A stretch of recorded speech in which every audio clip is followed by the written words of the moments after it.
thought that the junglers might be contested. We thought there might be some pressure there from the teams. You can already see Nidalee off the table. Graves taken away from Forgiven, his most played, most successful AD carry, and Maokai in reply against Stake. Yeah, so we've seen Graves being banned a few times against Forgiven in Europe. Normally, those teams just give it to him because they know he's going to lock it in, and they're trying to like swap around it maybe, or get to late game instead, where Graves is slightly weaker. In this case here, Yuri Flash Wolves don't want to risk losing that early game, so they simply take away that Graves on their side. And Zed, we mentioned the mid lane power. Rek'Sai first. Right off the bat, right there. absolutely drawing the LeBlanc ban, must ban, banning the Zed, a great matchup for Zed against the LeBlanc, and then SK banning the Ahri, so you have to now ban the LeBlanc, otherwise it would be first picked by SK and having a huge mismatch in the mid lane. But as a result, with the forced LeBlanc bank, now they get a free Rek'Sai. So Rek'Sai is locked in. The question is, Yowie Flash Wolves would have known this. Did they want this matchup? What do they have to counter or play against a Rek'Sai? Because you knew this was going to happen. Yeah, I mean, I wonder if Kasa is going to play Lee Sin. He's not a champion we've seen him often on. I mean, Jarvan has been his go-to pick. They can go for like Jarvan, have a very strong teamfight composition where Rek'Sai often needs a bit more help to set up, you know, their engages in a fight compared to Jarvan. But I want to see the trade-off here, because Caitlyn is not going to be a contested pick. When Graves is gone, Forgiven will always go for Lucian for himself. So it's not like you take anything away from the AD carry here. And this Gnar as well. Freddy has played it, but he's not been his main champion. He can go Lissandra here and have a fantastic laning phase for himself, dive onto that Caitlyn in the fights, and SK Gaming suddenly have a fantastic setup just from the 2 picks. Right off the bat with the Gnar and the Caitlyn, you know that the Flash Wolves are going to be going for a more late game teamfight oriented composition. With the Rek'Sai, they're going to be benefiting SK from the skirmishing style that they want to go. So right off the bat, the jungler is the key in accelerating the game in the tower pushing scenario, which is what SK wants. So I really disagree with letting the SK lineup have a Rek'Sai. And to be honest, a Zed LeBlanc ban, I mean, maybe they're looking for a Xerath in the mid lane. Wouldn't surprise me, because there is no longer an assassin on the table for SK. The weird thing is just how you ban Graves to take Caitlyn. Caitlyn beats Graves in the laning phase early on before they go back for the BF sword. So you could have just let him get that Graves, get the 2-on-2 lane and fast push it down. NL and Sword are very good at fast pushing their lane. And again, once they get a lead in the mid lane with Maple, he's the guy roaming down to the bottom lane. You take the first few auto turrets, and that's how you start the game. And then obviously you aim for late game later with the Caitlyn here. It is expected, gives you a very strong laning phase. We talk about Flash Wolves, they don't want to lose early. They have obviously scouted SK Gaming, so good early picks for them. But there's the Lucian for Forgiven, and he's more than happy picking that one. Forgiven really favors the mobile AD carries. Anything with a dash, anything can get him in and out aggressively. We're going to see Freddy playing the Hecarim. Hecarim, a champion that has not been particularly popular in Europe, but we have seen it played elsewhere in other regions. But if anybody's going to pick it up and play it effectively, it's going to be Freddy. Yeah, I mean, Hecarim is a split-pushing monster who has fantastic TPs to use as well to join his team. So it fits right in SK Gaming's playstyle here. Win your lane, you keep pushing it down, and you just go back and get a home guards, and you just join the fight. Like, this is fantastic for SK in their roaming 1-3-1 style, so it's a good pick. I think the biggest thing here has to be that the 2v2 from SK with the Ignite and Hecarim and on Rek'Sai is going to be any 2v2 that the Flash Wolves can throw at them, which is what we touched upon earlier, that they put Freddy on a really heavy carry champion, and off the bat, they're in a mismatch in the top lane. We see this Xerath going for that team fighting comp, long range with the Rengar engage, but you're making your early game extremely vulnerable with this draft. I would have preferred a Jarvan in that scenario. What I would like to touch on, what do SK use to round out their team comp? They're lacking some magic damage with mostly, it's kind of mixed Hecarim to be fair, but a lot of physical as well as Lucian and Rek'Sai. They have done Orianna before, or...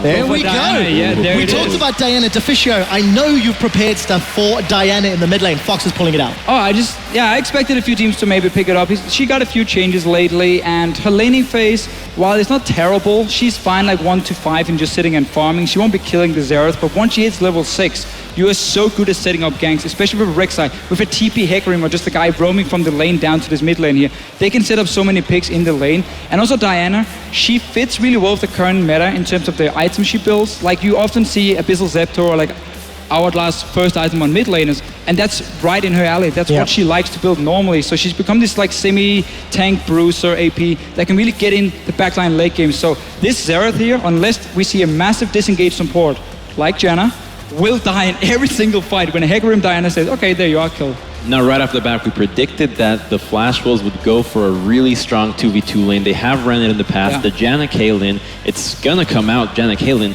but here's a fun fact though. The quality of life buff to Diana means that her ultimate can no longer be disjointed, so she's always going to be able to get that reset in, which means that Janna is not going to be as impactful to the Diana as we had seen previously in other patches. So I want to see how Yori Flash Wolves will play here. Yes, they have a very strong bottom lane, but Lulu is one of the best supports level 1 to 3 in terms of her damage. So SK Gaming, what they will always do is they're gonna go down, do crooks at level 1, get the XP advantage, walk into lane and start pushing and trading with you. If they're not ready, they're gonna fall behind. And if a Caitlyn falls behind and doesn't win her laning phase, she becomes oh so useless in the mid game, where Lucian shines. Forgiven is so good at using that advantage. So it's going to be all about the bottom lane. It's going to be all about this early game here. Now we'll see SK Gaming getting their hands on a strong draft and a Diana on the Rift in just a few when we come back with the game.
Welcome back, everyone, to the Intel Extreme Masters World Championship. We're about to get into our second game between SK Gaming and the Yoi Flash Wolves. SK, the big favourites in this game. But what do we think, before we get into the game, about the compositions that both teams have managed to pull out here? I thought it was really interesting that we saw the Zed, Ahri, and LeBlanc fall by the Wade side, because they have been some of the most prominent champions on both of the mid laners in this series. So the Diana is an interesting reaction, but it's another very mobile, all-in-ish kind of champion that you can play, and has some split pushing potential as well. So it will be interesting to see how this one goes. More players have been picking up Diana overall. I've noticed a trend in Korean solo queue as well.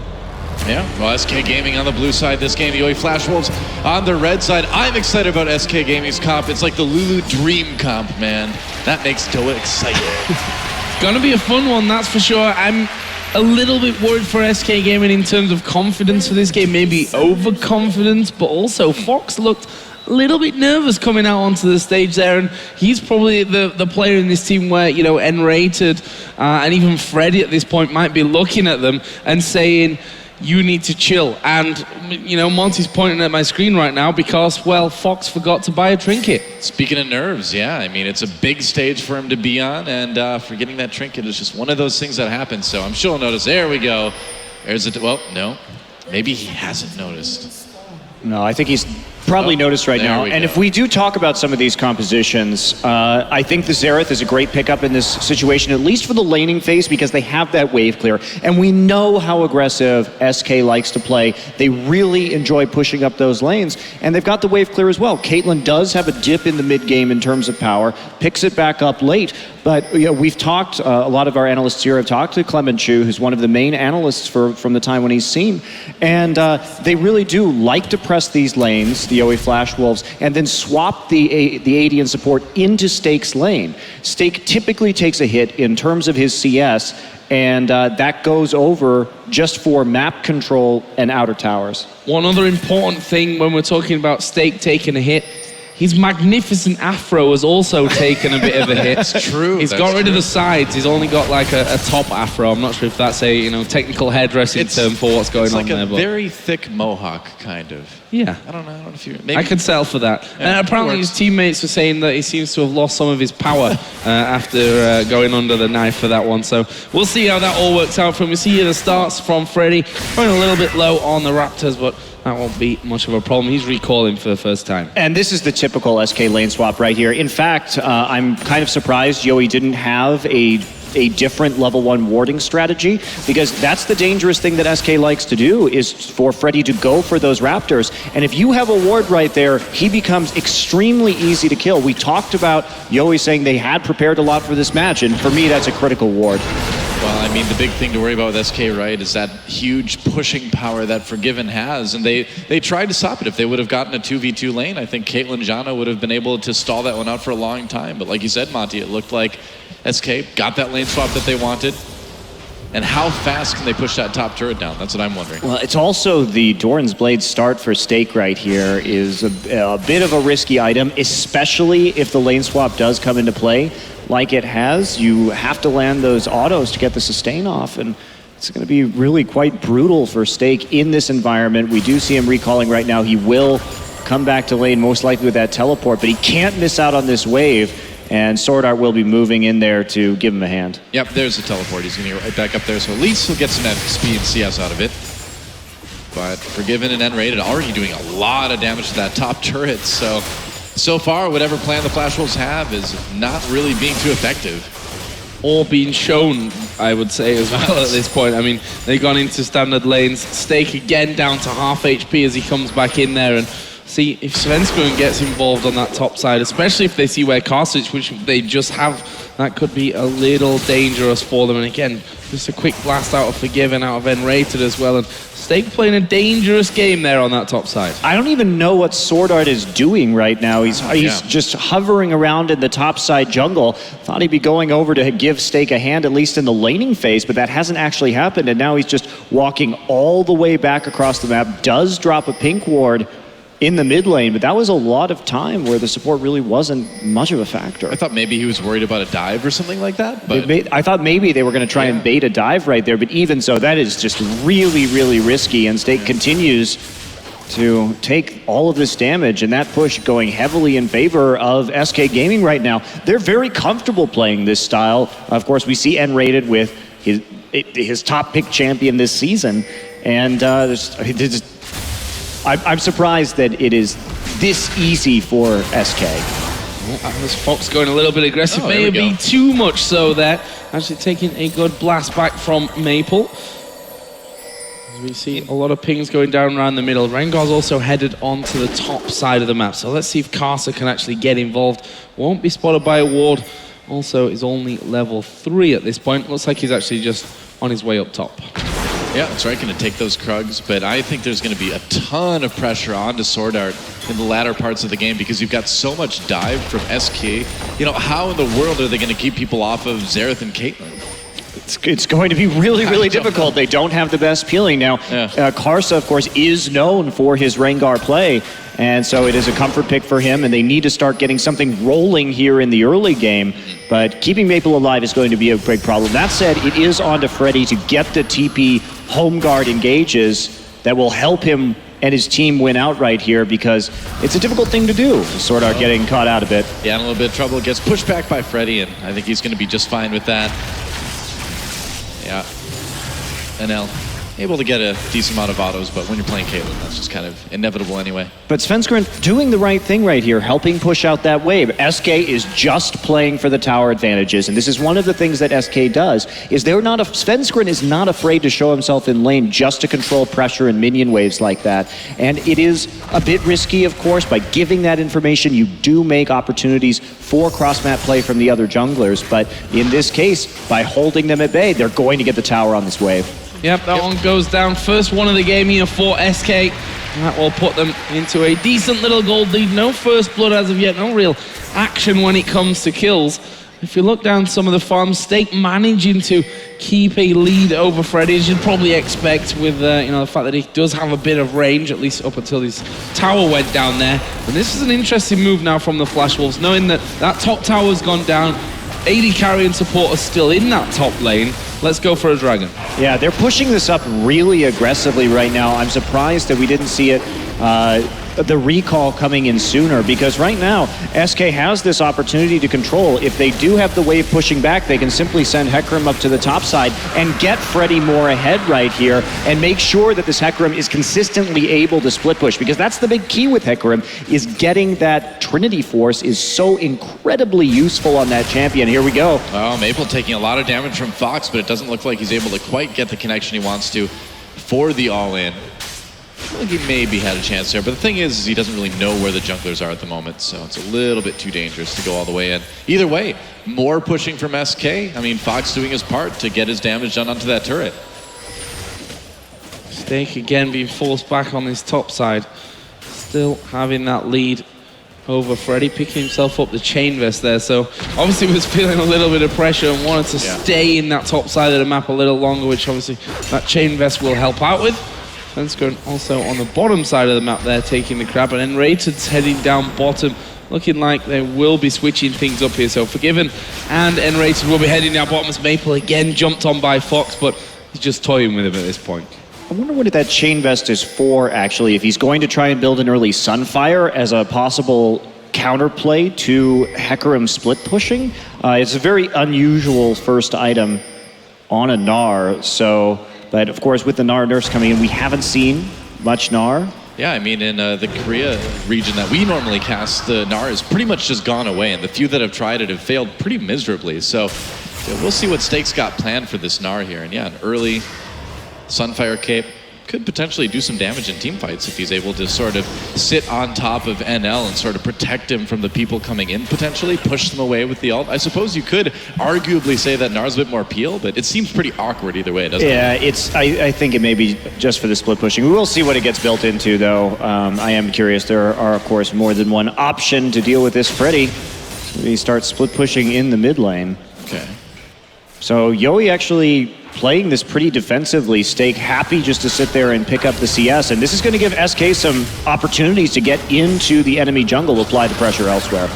Yeah, that blue buff here going down quickly. Actually, TP coming in here from Steak. What can they do with this one? There's a jump in from Carter. Fox down to half HP. Steak actually flashed upon there by Svenskeren for the knockup. Steak will get a good ulti off, and here comes the 18-0 from the side. This is looking decent for Yowie. There goes Xerath out. First blood will actually land on Carter, and the rest of the team still pushing in. There was an ignite down that killed off Steak there in the end, but look how low SK go in this fight. Carter's still full HP, but a little bit reluctant to push through. In the end, it's a 2-for-1 in favor of SK. Wow, just so close at the end of that fight in terms of cleaning people up. That could have gone very badly in the end. Actually, Stakes engage right there, coming in with the Rage.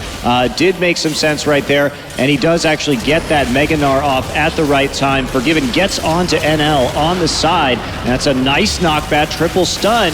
Forgiven with the heal and the block on the ultimate. Unfortunately for Yowie, they just don't have Xerath there. If Xerath is here, that is a very, very different fight. And one that Yowie certainly would have won after Steak set up the big ultimate. Well, yeah, even the ultimate from Maple, too, is able to do a lot of damage. So that combined with Xerath's regular abilities might have been a little bit scarier for SK. Forgiven, though, got a nice little duel opportunity against NL, too, when he came over the wall, and that was very good, keeping Caitlyn out of the fight for most of it. Also, trying to block right there, the Caitlyn ult was very critical to how that went down. Good use of Summoner Heal, and then flashing right out into safety as well. Impressive positioning from Forgiven for sure, but we've come to expect that from him, really. Oh yeah, exactly. And I mean, with Graves banned out, it makes sense to pick Lucian. It's got a lot of similar characteristics in terms of like how you can play out those fights. A couple of wards being cleared out. Interestingly enough, SK, we heard hearing earlier on, you know, that problem that they've had with actually warding the map. Looked like they were trying to get those deeper wards in there. Started off the blue, almost went a little bit wrong for them after all. So we'll see how that one works out. But if you look at the minimap, certainly looking better for SK Gaming in terms of vision than it is for the Yowie Flash Wolves at this point. Still a minute and a half for Dragon, so Fox and Svenskeren maybe looking to get in onto that bottom lane, but there's still a tower there, so that'll prove to be a little more difficult. Oh, can Carson defend this? Not quite, but Freddy might be in a little bit of trouble. There's a nice slow coming in from Maple. The damage loaded on. There's the stun with the E, and that's an easy kill for the Flash Wolves. Freddy, was the pink ward worth it, man? Meanwhile, a dive going on in the bot lane. NL in trouble. Svenskeren comes in for an easy kill there with the knock-up. So SK answering 1 for 1 there. Yeah, it was a good answer, but the thing is, SK could have made that play regardless because they knew exactly where Rengar was. Yeah. So Freddy really didn't have to die right there. I guess he thought he could maybe make it out with his ultimate into the Baron pit or something like that. But when you have no support on that side of the map and you're dealing with a champion that can become invisible like Rengar, it's so risky to go ahead and clear out those wards when you know he's coming. Yeah, absolutely. Oh, Fox doesn't know he's coming in. Bowler will miss, but the ultimate should be good. This might be enough damage. The second bowler did land there, and Carson is able to pick himself up his 3rd kill. But SK Gaming, their reply to that is to push out and take that bottom tower. Typical SK reply, just go for the towers, go for the pressure every single time.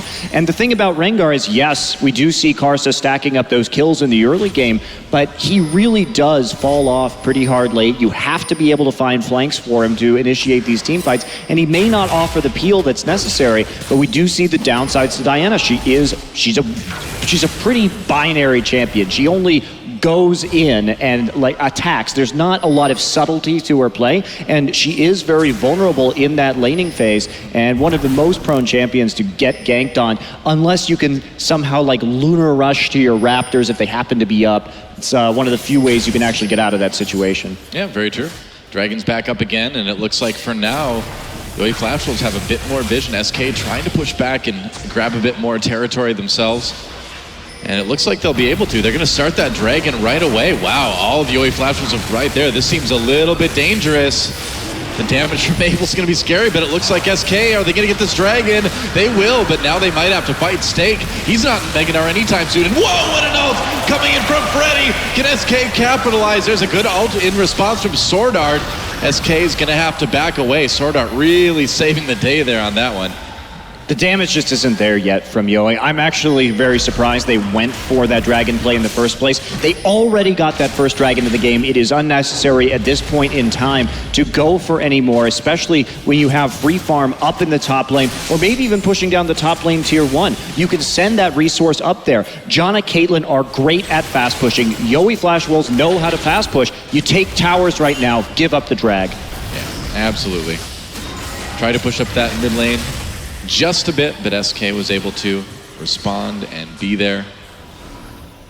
And so, despite that little bit of a gold lead for SK, I think the big story here is just getting those early turrets, equalizing that Dragon. Yeah, I'm playing no real difference to what we expected and what you'd imagine Yowie also expected from this one. So yeah, we'll see how their plan kind of develops from this point onwards. Maple just getting himself a full wave, is ahead currently of Fox in terms of CS, but that kill for Fox will obviously be working in his favor. Actually, their gold is pretty much bang even. There's about 5 gold that Maple has extra over the top of Fox at this point. So Yowie again, 3 men in mid. They've got Caitlyn down the bottom lane, but again, they're going to have to, at some point in the very near future, deal with Freddy, who's already pushing on towards that inner turret. Yeah, he's getting close to that Trinity Force as well. And if we look, this Caitlyn is in a huge power drop right now. Yeah. She is not going to be relevant for another 10 to 15 minutes at this stage. And the only thing she's going to be able to do is push towers. And we still see her playing so far back in the lane that you really have a difficult time playing a defensive game against SK like this. This is exactly the scenario that they want. We have the 1-3-1 split push right here. In fact, SK has a lot of versatility in how they develop their split push. Not only do they have Rek'Sai, who can split push very effectively and instantly join team fights with the Void Rush, they have the teleport. Hey, Diana can split push too, and then Lucian and Lulu will be able to clear out those waves. So SK is getting everything they want this game. They are not uncomfortable in the least, and you can't let them play this way because they dominate with this style. It's weird for the current meta. It does have its flaws. It is exploitable. And here we go. Karza coming in on the N-rated. That combined with the Xerath ult is almost enough. They force the ultimate out of N-rated. Meanwhile, the culling pushes back Sword Art and the rest of the Flash Wolves. So for now, no more action in the river, but Freddy pushed out of the top lane by Stake for now. He's going to be able to defend his turret a little bit. But you really have to wonder how this game would look if the OA Flash Wolves had gotten the 2v2 like they wanted, had been able to use that Caitlyn to push back the Lucian Lulu. Yeah, I mean, SK intentionally avoiding that situation, though, because they played the map better early, and Svenskeren was there to prevent the minion waves from pushing down that turret and getting that fast pressure off. And even though, really, Caitlyn Janna having that fast push advantage, the way Svenskeren played the map was significantly better early on to prevent that from happening. And SK playing the fast push game better, even though they have, I think, a less ideal duo lane for that in the early game. There's a ward for Castle on the top side. You were right, by the way, with the Sunfire Cape choice there for Stake, picking that one up. Trinity Force, though, has now been done for Freddy on his last recall. He's just trotting back up into that top lane. And will continue to do what's been working out so well for them up until this point. Of course, Abyssal Scepter done for Fox in the mid lane quite a while ago, as was the Morel Anomicon for Maple. The big difference there, obviously, again, you look at the AD carries. I mean, NL deciding to stick in the Avarice Blade there in between the, rather than just rushing straight out to finish off that Infinity Edge. On the other side, Forgiven already got his Infinity Edge and an Avarice Blade as well, with both on those tier 2 boots. Well, NL, you kind of wonder what the plan is here, because he's kind of like, well, maybe I'll just get the static shift and push. It's like, oh, maybe I'll get the Infinity Edge and then I can teamfight. But he's kind of done a little bit of both. And like you mentioned earlier, Monty, this is just going to make this Caitlyn kind of a liability for most of the game. Svenskeren taking a lot of poke as he tries to come in here. Well, the thought right now for NL is that he's behind. He knows he's behind on farm. He needs to get an Avarice Blade because, yes, it puts him in a bigger power trough now, but if they can hold on to the remaining turrets, their wave clear is good, especially because of the Sunfire Cape that will at least hold the minion wave and hold Freddy off the turret in the top lane. So I think in general, the itemization, given their circumstances, is fine. But if you only want to win this, they're going to have to take this to 45 minutes, and then they will be able to outscale. And one of the things we always talk about with SK, it's said time and time again, these are guys that don't really ward well. We've seen a lot of lapses in intelligent trinket usage with SK, upgrading them late, holding on to Doran's items instead of swapping them out for wards as you hit the mid and late game. And SK is reliant on a teleport Hecarim engage. When you play Hecarim, you need to be able to use the home guards to maximize the damage. And without wards, you can't TP, as we see Karsa go in. Yeah, that's right. Forgiven manages to get away. One more hit. It misses, and Forgiven should be okay. A little bit of pressure coming in, but it's all about the dragon right now as the Flash Wolves move into river. Maple trying to zone as they take a little bit more vision control. This would be the second dragon for whatever team ends up getting it. Right now, Flash Wolves in position. Yeah, this could be dangerous, so Svenskeren can just tunnel on through, flash out, all the way around, depending on how he wants to do it, to have a go at that dragon. You can see that 4 versus 5, basically. Now the TP is going to be coming in from this one. Dragon already down to half HP. Can the Flash Wolves actually take this one away? No, it goes over to SK Gaming, and the fight is on. Sword Art will throw down the Monsoon, and SK, knowing that this is a 4 versus 5, surely going to escape it there, as Fox will get 1 kill. Forgiven will join in with that one, and they get the dragon and they get a kill. 4 versus 5. Man, Svenskeren just like walked up and just took it. It was pretty easy looking for him, and Freddy, despite the lack of home guards, was able to get in, get a good engage, and they're just rotating right to the mid lane, taking the turret. I feel like SK is playing this very smart. They didn't pursue that team fight that they didn't need to have. Able to make a lot out of that. Yeah, Yoey had every chance to just instantly start the dragon right there. Yes, they are behind, but they did already do the work by chunking out Forgiven in that fight. You can front load damage with the Caitlyn ultimate and with the Xerath ultimate and immediately turn onto the dragon, and then instead they wait for SK to approach them. They didn't even secure the crab. In fact, they kind of chased the crab right back into SK right there instead of pushing it further down the river. which would have given them a lot better opportunities. So I think Yoi not very clearly thinking about how they can set up these objectives, and it does make it difficult. If Yoi wants to last out this game and they want to get that poke in, just use your ults if you can to just make them scared to even walk in next to you. And we did see a little bit of that right there, but the timing that they created, they made a window for themselves and then immediately didn't use it. Yeah, I mean, the fact that Forgiven was able to walk back to mid lane, recall, and join for the end of the fight just shows you how long they kind of dallied around there and didn't really make things work for them. Stake here, just trying to poke down a bit of damage. You know, I think a big part of this too is Stake's not really been able to hit those Gnar timings that you really need to hit. He came into that last fight with absolutely none of his bar filled up, and we just saw him die extremely fast because all he really has is that Ninja Tabi and the Sunfire Cape. Well, he's 50%, and it's hard to get Gnar this way. He did have a great teleport earlier on if Maple had been there, but for every time we see the Flash Wolves try and make a play, they just seem like they're not all quite on the same page. We may see a gank coming up in the top side. Svenskerin's going to suss this out, though, with that Tremor sense. He's not going to know Sword Art is there. Oh, knock up and no follow-up. They're a little bit worried. M-rated is right there as well. Stake had that Mega Gnar. Neither team really wanting to engage too much. Freddy getting sunnier. There we go. Karza back on to Svensker, and the ult comes in from Caitlyn as well. They're going to lock him up, and now can Maple finish him off? It looks like he can. And meanwhile, Freddy coming in from behind. Karza in a little bit of trouble there. Stake trying to get away. The heal from Sword Art will save him, though. Yoi slowly turning this one around. Yeah, that Monsoon keeping him alive there. Stake going so close to actually dropping. And that was more like you were talking about front-loading the damage rather than saving it to try and finish people off. And they throw in the ace in the hole. The Xerath ultimate comes out there as well, and they're able to pick up a kill. Yeah, it was a near turnaround because the damage is still so low on the Flash Wolves overall. They are playing that more late-game composition, but now starting to kick in a little bit here. There's the Void Rush, though, and culling means it's going to be very difficult to take this turret, and SK will hold on in the mid lane. Still a very large gold deficit. Yeah, I mean, it's going to be interesting to see how this one finishes off. And yeah, I mean, that Gnar is going to get more tanky. And yeah, I mean, the Xerath is going to be more damage dealing. And of course, the IE done for a while now for NL. But I feel like we're going to see this fight where Caitlyn is just going to get completely run over by everybody on SK. You know it's coming. Sword Art knows it's coming. And he's got to be ready for it as SK pushes up his mid lane. I'd frankly be more scared if I was Maple. Oh, that too. He's the one with the giant crosshair on his back right now. And SK looks like they are just going to back off. So more pressure, at least for the moment.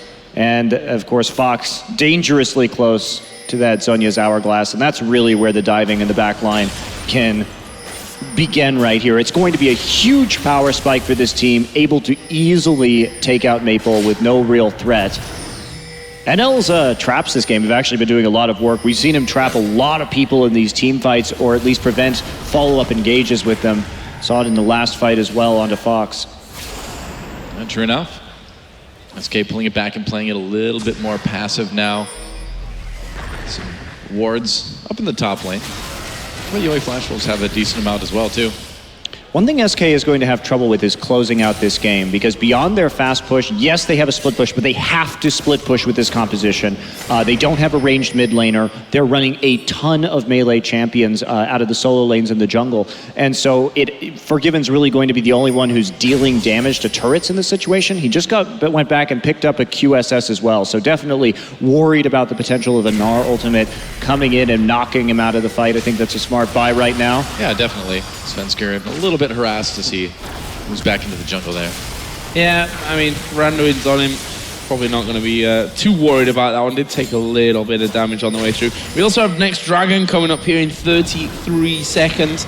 And you see there the fight over the wards inside of that Death Brush, and that'll be the Yoi Flash Wolves that pick that one up, but quick scan will help things out for SK. They've also got a pink ward in that mid brush, but a little bit scared, I think, of pushing too close to it to take that one down in Svensker, knowing that Xerath could be over the other side. They will put a ward over, though, to see that the Flash Wolves have backed away, and that with 8 seconds to go, it means that SK Gaming can push up a little bit, get some further vision out there, and start off this Dragon. That's a nice little ward around the corner, though. The pink won't be in quite a range to see that. So the Flash Wolves can see Dragon going on.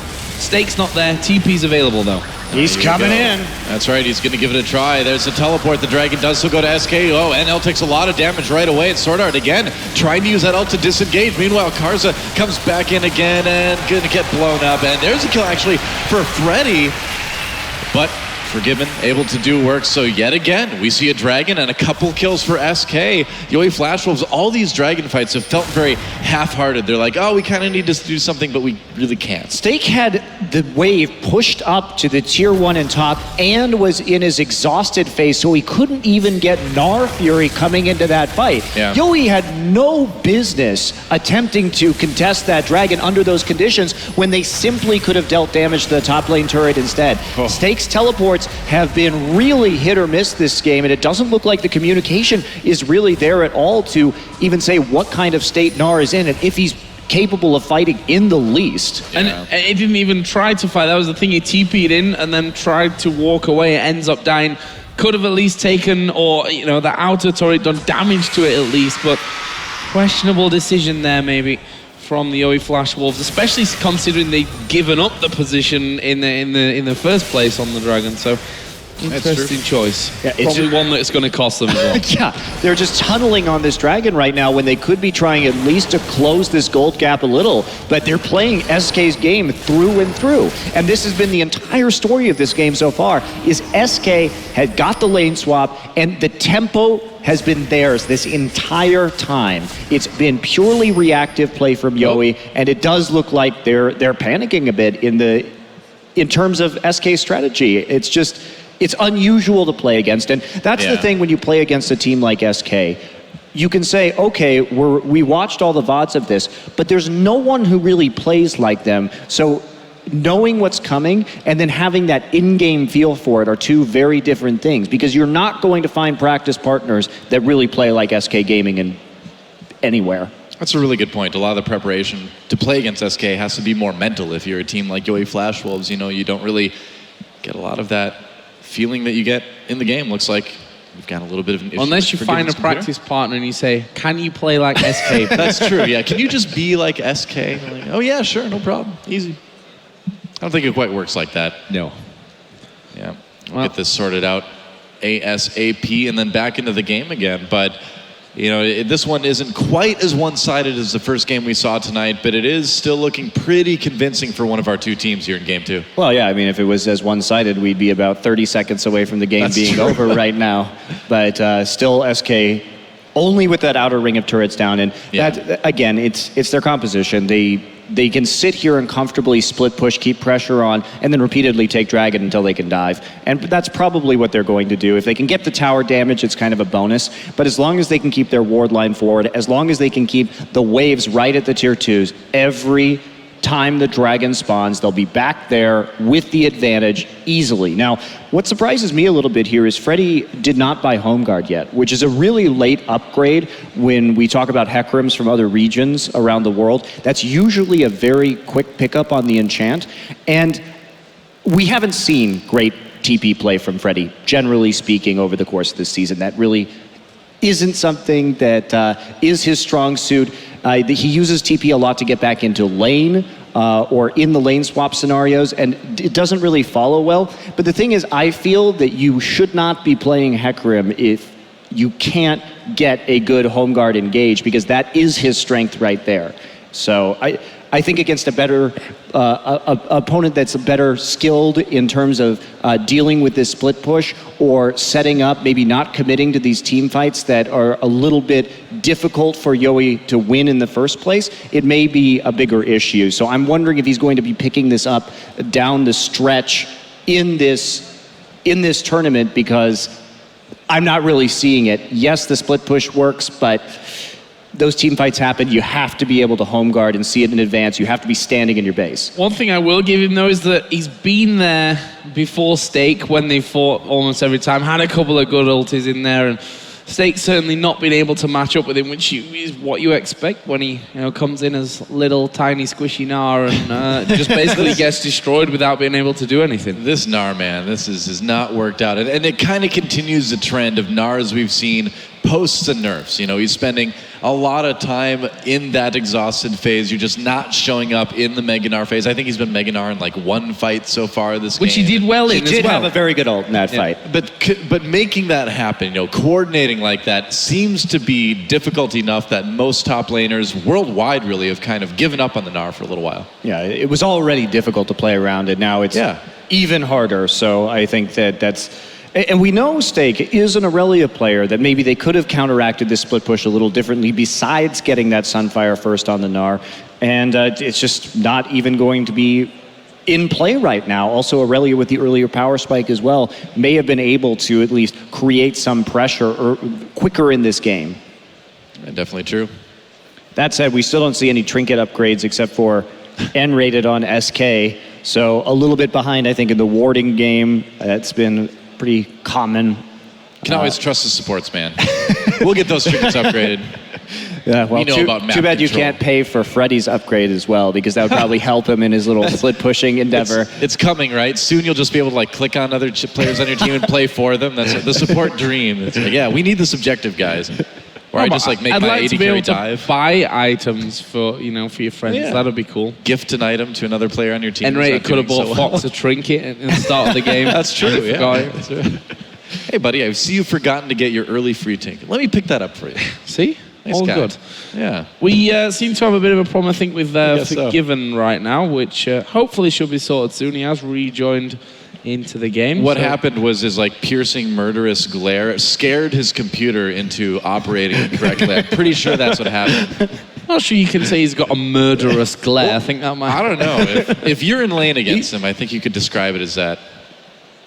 That's how you get into the game, Joe. You have to, Yeah. really channel your aggression. Have to have that game face. We need like webcams that show the people on the other team what your face is looking at. Actually, that's a terrible idea. Let's not do that. No.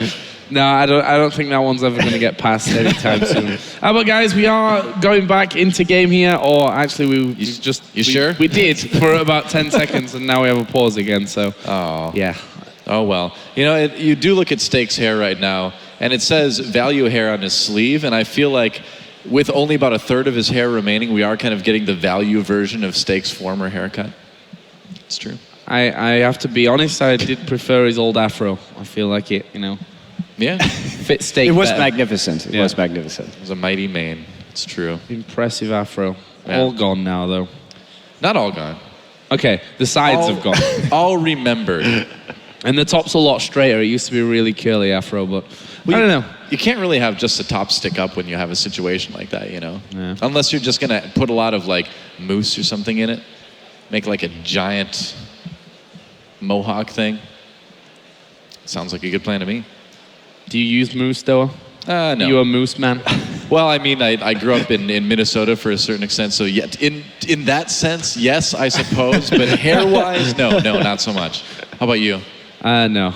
No? I'm more of a natural one. Actually, the makeup lady that we have here today said that I look like I've not slept all night. That was really Hey, nice. she of her. told me the same thing. She said my eyes were looking really red too. What is? I don't know. I think she might have been trolling us then. Why is she trying to make us feel bad before the Intel Extreme Masters? Yeah, I actually did turn it around. I can't just take an insult like that without giving one back and say, well, that's what we pay for you for. Come here and make us look beautiful. So Wow. Well, some things can't be fixed, Joe. When No, you said I turn know. it around, I thought you meant you were going to be like, no, you look like that. No, I'm an English gentleman, though. I could never do that. All natural English gentleman. Yeah, exactly. There you go. Yep. That's right. But you don't really know a lot about Star Wars, though, huh? No, not particularly. It's unfortunate. Yeah. Oh, well. You can feel free to talk about it. I'll just probably Yeah? not have much. It's okay. The real trolling already happened last night, didn't It's it? true. Yeah, we quizzed Crumbs on it, and he did okay. He's pointing at me right now. I'm sorry. He's But getting you know mad what? that we're about to tell No, stories. this is a good example, though, because I asked him who is Luke's father, and he thought I asked Leia. That confused him, but he knew that Luke's father was Darth Vader, so I just wanted that to be known. Looks like we're back in the game, guys. Trying to exonerate Crumbs with this lack of Star Wars knowledge. It's okay. But here we go. Yoey Flash Wolves down a bit. We'll see if they can start to bring things back against SK Gaming at a 6,000 gold deficit here. Culling activated, and here comes Svenskera in action right off the bat. The ult used by Karza. Will he find a chance to jump in? He will onto N-rated. There's the Lulu ult on herself, though. Karza in big trouble, and even Sword Art can't save him. Meanwhile, Maple trying to finish off N-rated. Didn't work out too much. The fight goes into the jungle now, and Fox in a lot of trouble. Whoa, he got out!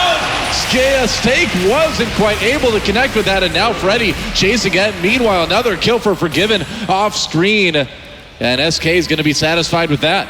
Well, he mistimed actually the Gnar damage right there on coming out of Zhonya's after flashing for it, so couldn't make the play in the end. Fox manages to stay alive, and this is going to be a great opportunity for SK just to move on to that Baron. There's a teleport coming in from Freddy right on the Rek'Sai tunnel.